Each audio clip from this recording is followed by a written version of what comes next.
एक बात जो सबको जाननी चाहिए कि दक्षिण अफ्रीका के पीटरमैरिट्सबर्ग रेलवे स्टेशन पर हमारे राष्ट्रपिता महात्मा गांधी को 7 जून सन 1893 को नस्ली भेदभाव के कारण ट्रेन के प्रथम श्रेणी के डिब्बे से धक्का देकर निकाल दिया गया था।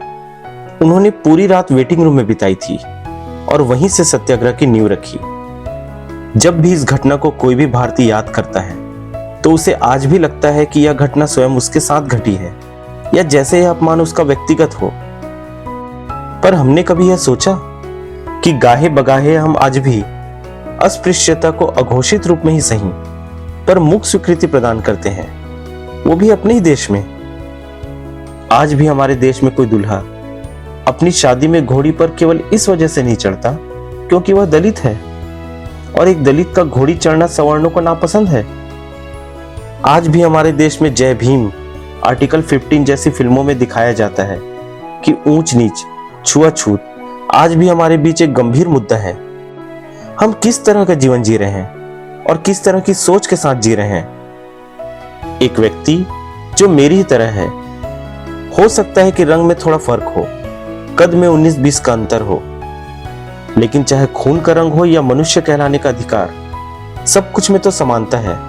फिर एक मनुष्य अपनी ही तरह के दूसरे मनुष्य को छूने, उसके साथ बैठने, खाने पीने या काम करने में झिझक या घृणा कैसे और किस अधिकार से कर सकता है? क्यों एक दलित हर दिन अपमानित होता है? क्यों एक समाज में रहकर भी ऊंच नीच का भेद है? क्यों एक दलित पूजा या शादी कराने का पेशा नहीं चुन सकता? क्या ईश्वर पर केवल सवर्णों का एक अधिकार है? क्यों एक ही धरती पर रहने वाले लोगों के बीच मोहल्लों को, घरों को बांट दिया गया है? किसी मोहल्ले को ब्राह्मण पारा, मोमिन पारा और किसी को चमारों की गली क्यों कहा जाता है? क्यों जाति सूचक गालियां दी जाती हैं? आपने कभी सोचा है कि आपका मैला ढोने वाला व्यक्ति आपसे निम्न कैसे हो सकता है? दोनों में श्रेष्ठ कौन है? आप जो गंदगी फैला रहे हैं या जो व्यक्ति आपकी गंदगी साफ कर रहा है?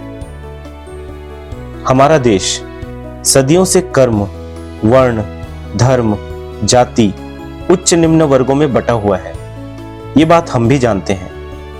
आज व्हाट्सएप, फेसबुक और सोशल मीडिया पर केवल हिंदू मुस्लिम की लड़ाई, दलित संबंधी बेसिर पैर की बातें, घृणा की पराकाष्ठा पार करती शब्दावली, घोषित नेताओं और अघोषित भावी नेता रूपी भीड़ के नफरती भाषण ही हमें परोसे जा रहे हैं।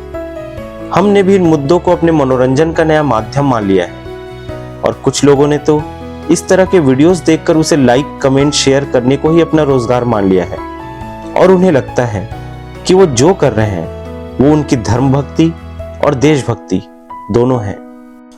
आज बाहर से और भीतर से प्रत्येक व्यक्ति धर्म, जाति में बढ़ता जा रहा है, जबकि सम्राट अशोक ने अपने अभिलेख में अपनी प्रजा के लिए यह संदेश लिखवाया था कि कोई भी व्यक्ति जो अपने संप्रदाय को महिमा मंडित करने की दृष्टि से अपने धार्मिक संप्रदाय की प्रशंसा करता है या अपने संप्रदाय के प्रति अत्यधिक भक्ति के कारण अन्य संप्रदायों की निंदा करता है, वह अपितु अपने संप्रदाय को ही गंभीर रूप से हानि पहुंचाता है।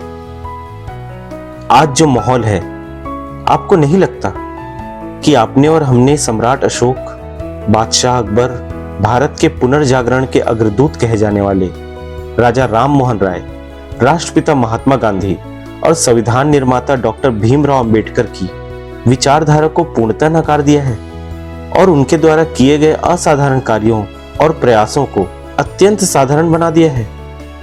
या आज फिर हम उस युग में जा रहे हैं जहां से इन महापुरुषों ने हमें अपनी मेहनत से बाहर निकाला था?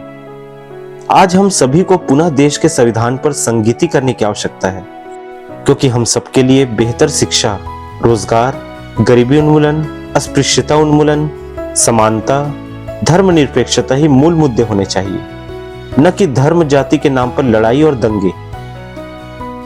जिन महापुरुषों ने हमें इन सब रूढ़िवादी व्यवस्थाओं से बाहर निकाला है, उन लोगों ने जो सहा है वैसी यातना आज की पीढ़ी कभी नहीं सह पाएगी।